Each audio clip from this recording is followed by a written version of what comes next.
దేశం మొత్తం యుద్ధ వాతావరణంలో ఉంది.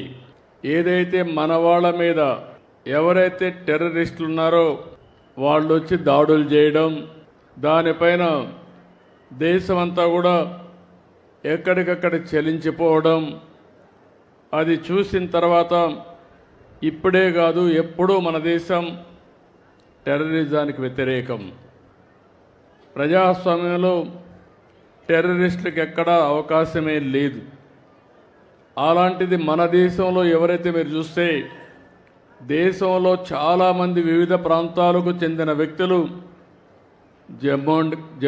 కాశ్మీర్కి వెళ్ళడం, అతి దారుణంగా అతి కిరాతకంగా ఆడబిడ్డల ముందర పిల్లల ముందర మగవాళ్ళని ఇష్టానుసారంగా చంపేశారు. అది చూసినప్పుడు చాలా బాధేస్తుంది.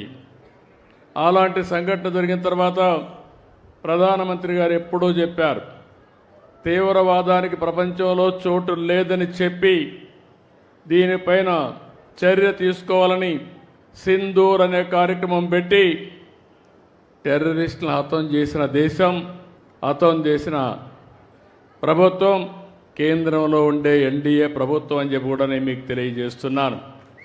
అలాంటి చేసినప్పుడు ఎక్కడికక్కడ వాళ్ళు కరెక్ట్ చేసుకోవాల్సింది పోయి మళ్ళీ ఏదైతే ఈరోజు పక్కనుండే పాకిస్తాన్ అయితే మళ్ళీ మన మీద దాడులు చేస్తూ కవ్వింపు చర్యలు చేస్తున్నారు.